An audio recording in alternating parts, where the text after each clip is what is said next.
लक्ष लक्ष लक्ष लक्ष नाशिककरांनो, तुमच्या घरातील इलेक्ट्रॉनिक वस्तूंसाठी एकच विश्वासाचं ठिकाण वाझट इलेक्ट्रॉनिक्स. फॅन असो, LED lights, TV, home theatre, water heater किंवा कार स्पीकर, सर्व काही मिळवा योग्य दरात आणि विश्वासार्ह सेवेसह. पत्ता: रामालय हॉस्पिटलच्या बाजूला, भगवती मिसळच्या मागे, पंचवटी कारंजाजवळ, नाशिक. संपर्क: 96 89 78 68 17. वाझट इलेक्ट्रॉनिक्स, गुणवत्ता आणि विश्वासाचं प्रतीक. भर पावसात घरकुल लाभार्थी कुटुंबासह उघड्यावर हप्ते रखडल्याने संताप. अनंत घाणे यांची चौकशीची मागणी. अहिल्यानगर, अकोले तालुक्यातील आदिवासी भागासह भंडारदरा परिसरातील मुर्शेद आणि वारंगुशी गावातील पंतप्रधान आवास योजनेचे लाभार्थी अर्जुन बुधा गांगड, विष्णू उबे, विजय लोहारे, प्रकाश आसवले, तुकाराम किसन घाणे यांच्यासह घरकुलांचे पुढील हप्ते न मिळाल्याने भर पावसात कुटुंबासह उघड्यावर राहण्याची वेळ आली आहे. जुन्या पत्र्यांचा आणि प्लास्टिकच्या कागदांचा आधार घेत ही कुटुंब पावसापासून बचाव करत असून संबंधित विभागाच्या हलगर्जीपणामुळे अनेक गरीब कुटुंबावर ही वेळ आल्याचा आरोप करत समाजसेवक अनंत महादू घाणे यांनी तीव्र संताप व्यक्त केला आहे. मुर्शेद गावात पंतप्रधान आवास योजना, शबरी आवास योजना, रमाई आवास योजना अंतर्गत अनेक घरकुलांना मंजुरी मिळाली आहे. पंतप्रधान आवास योजनेअंतर्गत अर्जुन बुधा गांगड हा सन 2024-25 म्हणून लाभार्थी ठरला. त्याला पहिल्या हप्त्यापोटी 15,000 रुपये मिळाल्यानंतर त्याने घरकुलाचे बांधकाम सुरू केले. दुसरा हप्ता मिळण्यासाठी आवश्यक असलेले कामाचे फोटो त्याने ऑनलाईन अपलोड केले. मात्र त्यानंतर अनेक वेळा कार्यालयात हेलपाटे मारून त्याला केवळ उडवाउडवीची उत्तरे मिळत असल्याचं सांगितलं जात आहे. वरून पैसे आले नाहीत, पैसे आले की टाकतो असं सांगून अधिकाऱ्यांकडून वेळकाढूपणा केला जात असल्याचा आरोप लाभार्थ्यांनी केला आहे. आणि या घरकुलांच्या चौकशीसाठी गटविकास अधिकारी रावसाहेब देशमुख किंवा वरिष्ठ कार्यालयातील कोणतेही अधिकारी गेल्या 1-2 वर्षापासून मुर्शेद गावात आले नसल्याचे संबंधित रोजगार सेवक यांनी स्पष्ट केलेलं आहे. शासनाचे केंद्र सरकारचे घरकुल योजनेचे 3-13 वाजल्याचं दिसत आहे. स्वतःकडे असलेल्या पैशातून बायकांचे मंगळसूत्र मोडत आणि हप्त्याच्या आशेवर दुकानदारांकडून उधारीवर बांधकाम साहित्य घेऊन त्यांनी घराचे बांधकाम सुरू ठेवलं. मात्र आता त्यांच्याकडील पैसे पूर्णपणे संपलेले आहेत. दुकानदार उधारीची मागणी करत आहेत. परिणामी अपूर्ण घराच्या जागेवरच जुन्या पत्र्यांचा, प्लास्टिकच्या कागदांचा आधार घेत त्यांना कुटुंबासह राहावे लागत आहे. विशेष म्हणजे मुर्शेद गावातील काही लाभार्थ्यांची घरे पूर्ण न होता देखील त्यांना संपूर्ण हप्ते मिळाल्याचे, तर काहींना केवळ पायाभरणीचं काम करून 2-2 हप्ते उचलल्याचं बोललं जात आहे.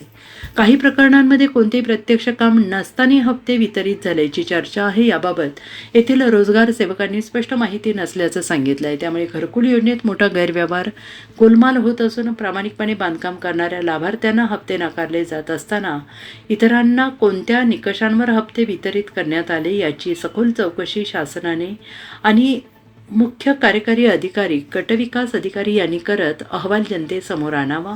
आदिवासी भागातील अनेक गावांमध्ये घरकुल लाभार्थ्यांची अशीच परिस्थिती असल्याचा दावा करत शासनाने या प्रकरणाची सखोल चौकशी करून दोषी कर्मचाऱ्यांवर कायदेशीर कारवाई करावी, अन्यथा बाधित लाभार्थ्यांना घेऊन पंचायतीसमोर आंदोलन छेडत उपोषण छेडण्यात येईल, असा इशारा समाजसेवक अनंत घाणे आणि संबंधित लाभार्थ्यांनी दिला आहे. मुर्शेद या गावी शबरी घरकुल, पंतप्रधान आवास योजनेचे घरकुल बघण्यासाठी आम्ही अर्जुन बुधा गांगड यांच्या घरी प्रत्यक्ष भेट दिली असता, प्रत्यक्ष इथं पाणी केली असता गेल्या 1 वर्षापासून यांचं घरकुल बांधकाम चालू आहे. हे घरकुल बांधकाम चालू असताना हे इथं पहिला फर्स्ट हप्ता त्यांना फक्त 15,000चा मिळालेला आहे. हे घरकुल सन 24-25 या वर्षात बांधण्यात आलेलं असून आजपर्यंत त्यांना सेकंड आणि थर्ड आणि फायनल हप्ता कोणताही भेटला नाही वर्षापासून. सदर या ठिकाणी चौकशी केली असता अर्जुन गांगड यांच्याबरोबर जे घरकुलं होते PM योजनेचे, ते सर्वांचे हप्ते पडलेले आहेत आणि यांचंच बाकी आहे. तर प्रशासनाने इथं प्रत्यक्ष येणं गरजेचं होतं. कोण रावसाहेब असतील, शासनाने नेमून दिलेले असतील, माननीय BDO साहेब यांनी प्रत्यक्ष याकडे तातडीने लक्ष घालावं आणि शासनाचे निर्देश असताना घरकुलांचे कुठं हप्ते थकू नाही आहेत. घरकुलं चालू असतील तिथं गट विकास अधिकारी माननीय रावसाहेब जे घरकुलांचे घरं बघण्यासाठी नेमून दिलेले आहेत. इथं घरकुल सेवक जे आहेत त्यांनी येऊन प्रत्यक्ष बघायला पाहिजे का यांचे हप्ते का पडले नाही. तर यांची कोणतीही जबाबदारी न घेता आज हे फॅमिली पूर्ण आज उघड्यावर आहे. त्यांना राहण्यासाठी आडोसा पण नाही आहे. कुठंतरी छोटी त्यांनी ओरंडी तयार करून एक पडवी तयार केलेली आहे आणि पडवीमधील त्यांचं जे स्वयंपाकाचं साहित्य आहे ते सर्व ओरलचिंब झालेलं आहे आतमध्ये. आणि प्रत्यक्ष बघितलं असता यांना उघड्यावर येण्याची वेळ आलेली आहे.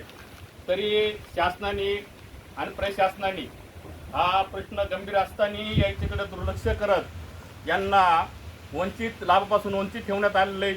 23-24चं घरकुल असताना वंचित ठेवण्यात आलेलं आहे. तरी लवकरात न्याय द्यावा. अर्जुन गांगड यांचा जो अन्याय झाला आहे त्यासाठी प्रत्यक्ष गट विकास अधिकारी आणि जिल्हा परिषदेचे शिवसाहेब यांनी प्रत्यक्ष यावं आणि घर बघावं. खरंच हे उघड्यावर आहेत. आज 4 महिने पावसामध्ये हे लोक राहतील कसे. आज एकही हप्ता नाही यांना बस सोडल्यानंतर आणि त्यांच्यासाठी चौकशी पण करण्यात आली नाही. ही खेदाची बाब आहे.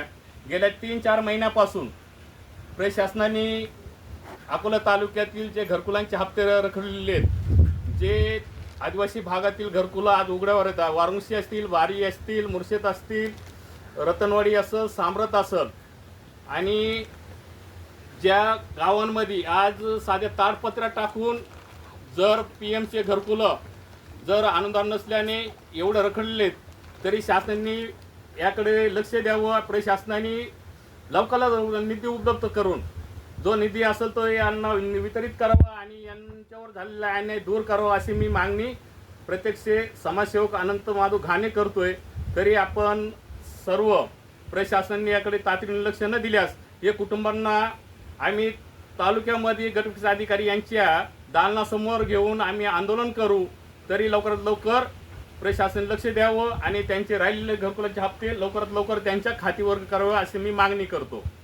धन्यवाद. माझ्याबरोबर मुर्शिदमधले गांगड साहेब जे त्यांच्यावर अन्याय झाला 24-25 मध्ये घरकुलांच्या बाबतीत त्यासाठी मी प्रत्यक्ष त्यांच्या घरामध्ये आहे. तर गांगड साहेब, अर्जुन गांगड साहेब, आपण आज 24-25 मध्ये जे घरकुलं तुम्हाला मंजूर झालं 15,000चा हप्ता मिळाला म्हणताय, त्याच्यानंतर तुम्ही किती वेळ अकोल्याला गेले आणि काय काय अवस्था झाली आणि तुम्हाला काय काय आश्वासन दिले एवढं आम्हाला कळव. आम्ही 2 टाइम गेलो अकोल्याला. तर त्यांनी सांगितलं का तुझा फोटो अपलोड नव्हता होत. मग मी इथून परत माझ्या सुनबाईला सांगितलं का तू फोटो काढून टाक मला पाठव. तिथं त्यांना फोटो टाकला. मग नंतर दुसऱ्यांदा गेलो तर म्हणजे तुमचा फोटो अपलोड झालेला आहे पण वरून पैसे नाही, शासनाकडे पैसे नाही, तुम्हाला पैसे तर मेच्या 15पर्यंत टाकून देतो. या अगोदर तुमच्याबरोबर जे घरकुलं झालेत त्या घरकुलांचे काही हप्ते पडले का आणि त्यांचे घरकुलं पूर्ण झाले का त्यांना हप्ते पडून? हा त्यांचे पूर्ण झाले. त्यांना 15चा पडला, 70चा पडला, 30चा बाकीचा काही तो नाही पडलेला. म्हणजे 3 हप्त्यापर्यंत त्यांना साधारण पैसे पडलेले आहेत आणि तुम्हाला एकही हप्ता पडला नाही 15,000 दिल्यानंतर.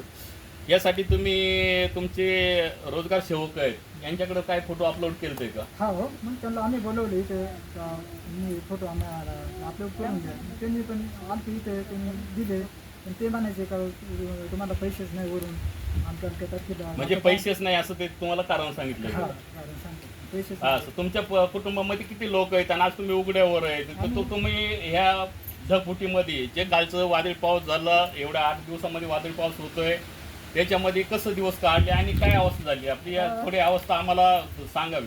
तसं घडलं ना सर, आम्हाला म्हणजे खरंच पूर्ण घरामध्ये पाणी चाललं होतं पण आम्ही तसंच एकत्र लावलेले जिकडून तिकडून त्याच्यासाठी मी इथून नाली काढली. नाली तुम्ही पाणी काढून दिले. इतकी अवस्था होती का कारण आम्हाला झोप नव्हती. माझं पूर्ण वल्ल होऊन जायचं.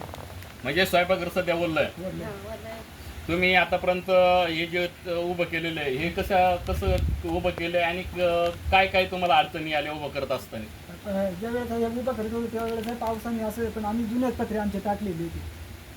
इकडून तिकडून जमा केले. काय काय केलं तुम्ही जमा पैसे करताना? काय काय अडचणी आल्या आणि काय काय नाही? काय काय आता एवढं ऑनलाईन मटेरियल याच्या कामकाटातून आणलं होतं मी तर त्यांची सुद्धा उधारी द्यायची बाकी माझी. आता किती हजार रुपये सध्या साधारण उधारी देणं आहे तुम्हाला? मला तरी 40,000 रुपये उधारी घेणे. आता समजा इथं मटेरियल कशा पद्धतीने आणणार आणि काय आणि करणार? आता मटेरियल आणायची हेच नाही, पण मग जर दिलं शासनाने तर आम्ही इथं इथपर्यंत आणून ठेवू. जर का आता तुमची जी अवस्था झाली गेल्या 1 वर्षापासून, तर त्या अवस्थेला जबाबदार कोण असेल असं तुम्हाला काय वाटतंय सध्या? मला शासनानेच शासनाने अधिकारी अधिकारी त्यांनीच हाती जरी गेले. इथं जे रावसाहेब कोण आहे ती जे घरकुलं बघायला येतात ते कधी आणते का फोटो काढायला, प्रत्यक्ष पाणी करायला? कधीच नाही आले. आजी आता 4 महिने तुम्ही कसे काढणार? आता कसं करणार आहे? आधीच करणार आहे काय? आता राहील सोय नाही. आता जळची पाऊस सुटला का की आतमध्ये पाणी जाणार आहे. बारीक बारीक पोरं जेवण पोरांचं मोठे तुमचा जर विचार शासनाने प्रशासनाने नाही केला, गट विकास अधिकारी आणि त्यांच्या कार्यालयाने जर नाही केला, तर उद्या तुम्ही आंदोलन करणार आहात का? आणि तिथं उपोषणाला बसाल का? बसून आता इथं राहण्यापेक्षा तिथं जरी श्रीस्कार होईल आम्हाला उपोषण म्हणजे काहीतरी आम्हाला भेटेल. त्याच ठिकाणी आलेल्या त्यांच्या व्यथा जाणत असताना एक दुःख हे होतं का गेल्या 3-4 महिन्यामध्ये आदिवासी भागात जे घरकुलांचे हप्ते थकीत आहेत आणि जे कोणी याला जबाबदार असतील तर शासनाला माझी विनंती आहे का तुम्ही लवकरात लवकर याचं घरकुलांचा प्रशासकीय आणि शासकीय स्तरावरून पथक नेमून तपास करावा. जे ज्यांच्यावर अन्याय झालेत आणि ज्यांच्या घरकुलांना निधी आलेला आहे आणि जे निधी नको त्यांना वर्ग झाला आणि ज्यांना खरंच निधीची गरज आहे त्यांना निधी का आला नाही याची तपासणी करून जे त्याच्यात दोषी असतील ते कर्मचाऱ्यांवर प्रशासकीय कारवाई करावी अशी मी मागणी करतो. थांबतो. जय आदिवासी, जय महाराष्ट्र.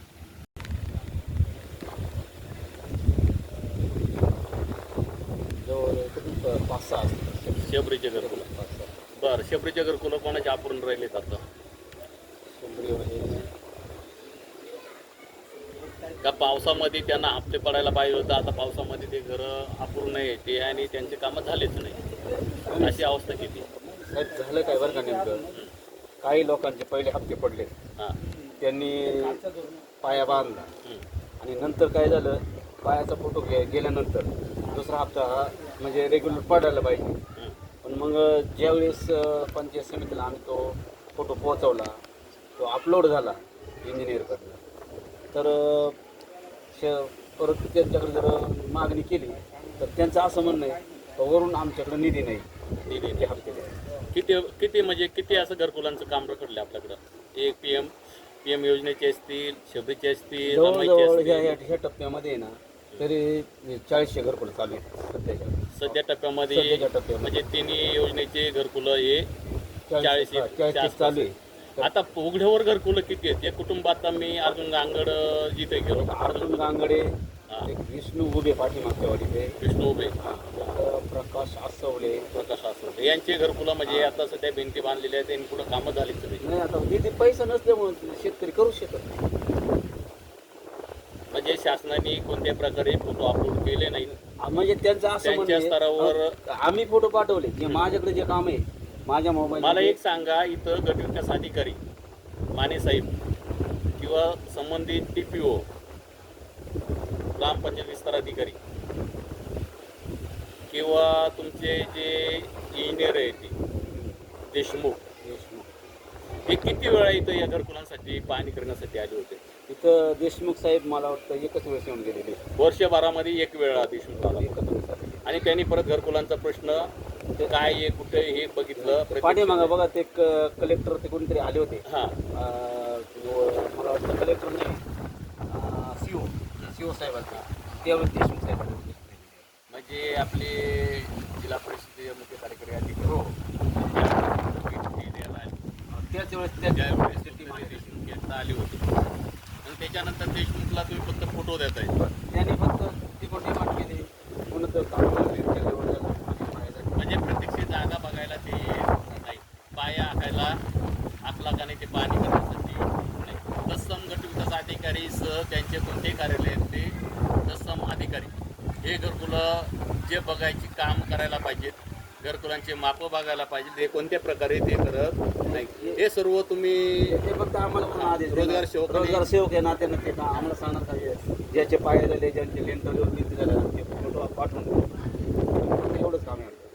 मग आतापर्यंत मला सांगा, अर्जुन बुधा गांगर, आता ते तुम्ही नाव घेतलं उभे आणि कासवले म्हणून नाव घेतले विजय लोहरे. विजय लोहरे. मला सांगा, या संबंधित व्यक्तींचे फोटो अपलोड केले आणि त्यांना बस हप्ता मिळाला, त्याच्यानंतर अपलोड करूनही त्यांना हप्ते मिळाले, त्यांच्याबरोबर असलेल्या घरकुलांचे हप्ते का मिळाले याचं काही उत्तर आहे का आपल्याला? नाही, त्यांनी काही आम्हाला काय सांगितलं, आम्हाला ज्या पद्धतीनं निधी येतो शासनाकडे त्या पद्धतीने आम्ही वितरित नाही, करतो. ऐका ना, मला एक म्हणायचे, तुम्ही फोटो त्यांना रावसाहेबांना पाठवले, तो निधी आहे, तो कसा आला काय गेला, पण अर्जुनचं जर पस आपलंय, आसोल्यांचं पस आपलंय, तुम्ही आता नाव घेतलं त्यांचे पस आपले आणि सेकंड आपले आतापर्यंत नाही. मग ह्या लोकांनी जर तक्रार करून तुमच्याकडे लेखी तक्रार केली असतील, तोंडी केली असतील, तहसीलमध्ये आपल्या गटविकास अधिकाऱ्यांकडे केली असतील, मग याचं काम आपण तुम्ही करायला पाहिजे होतं का? पाठपुरावा करत त्यांच्याबरोबरचे लोकांचे हप्ते पडले, पहिला पडलाय, दुसरा पडलाय, तिसरा पडलाय आणि यांचा अजून दुसरा पण नाही, याची तुम्ही दखल घेतली नाही? मी जेव्हा त्यांच्याकडे गेलो, ज्या लोकांची कंप्लेंट घेऊन तेव्हा त्यांनी सांगितलं की या लोकांचे फोटो अपलोड केलेले नव्हते. मग ते काम माझं नाही ना, ते कोणच आहे? रावसाहेब त्यांचं आहे. राजसाहेब मग ते अपलोड कोण करणार? देशमुख. ती त्यांची चूक आहे. देशमुख हा, रावसाहेब. माझं काम काय आहे? इथं झालेल्या कामाचे फोटो म्हणजे याला सर्वस्वी जबाबदार आहे देशमुख आणि गट विकास अधिकारी आणि तसं त्यांच्या TPO. हो, ते त्यांच्या पातळीवर त्यांनी ते काम पेंडिंग का ठेवलं हे याचं उत्तर ते देते.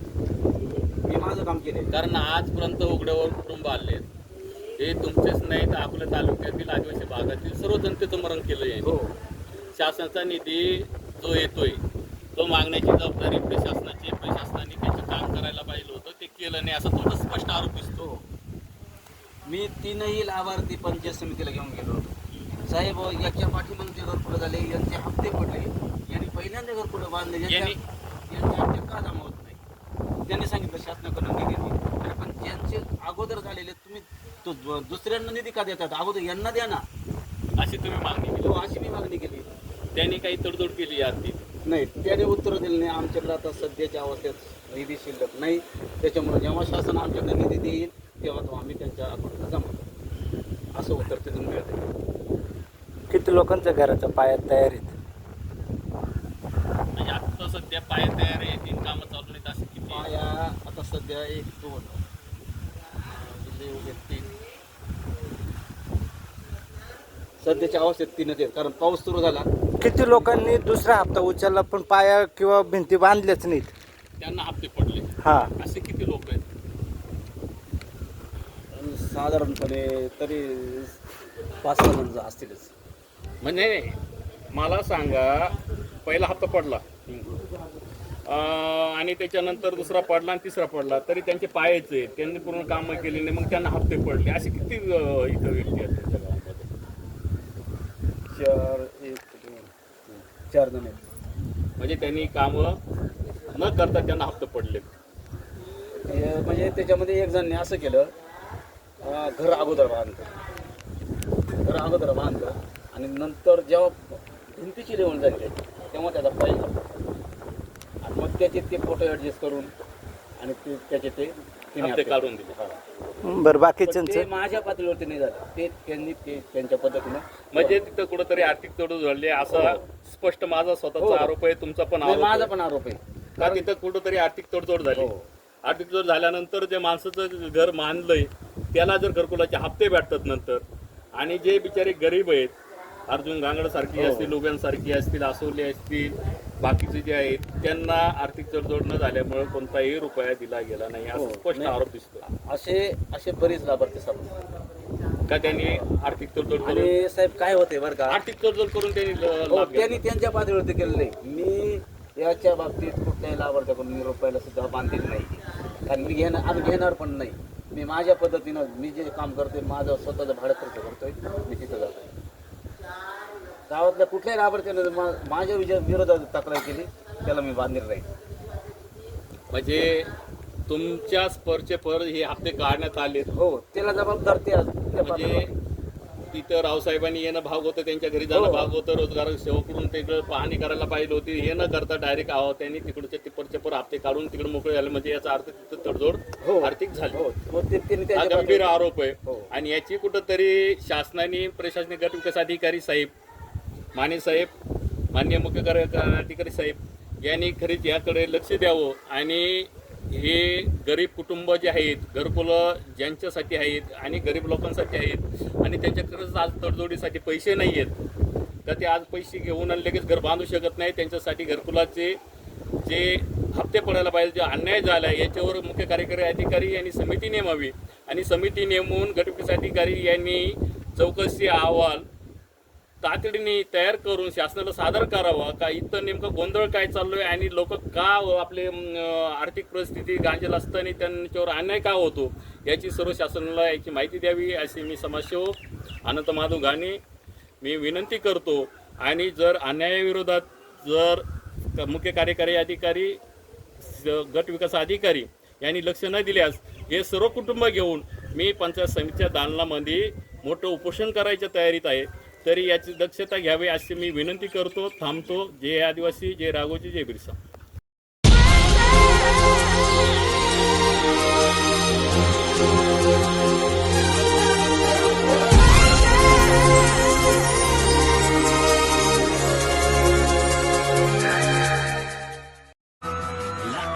अशाच नवनवीन व्हिडिओ पाहण्यासाठी आजच भेट द्या लक्ष न्यूज या सोशल मीडिया प्लॅटफॉर्मला. नाशिककरांनो, तुमच्या कारचं रूप बदलायचंय तर एकच ठिकाण लक्षात ठेवा, Bhandari car decors. Car seat cover पासून ते अँड्रॉइड सिस्टीम पर्यंत, headlights, matting, ceramic coating, sun control films, audio video system, woofers, alloy wheels, सगळं काही एकाच छताखाली. बेस्ट टॉप अपग्रेडेशनसाठी फक्त भंडारी कार डेकोर्स. ठिकाण वज्र कॅपिटल, शिंगाडा तलाव, नाशिक. संपर्क 98 22 47 56 78.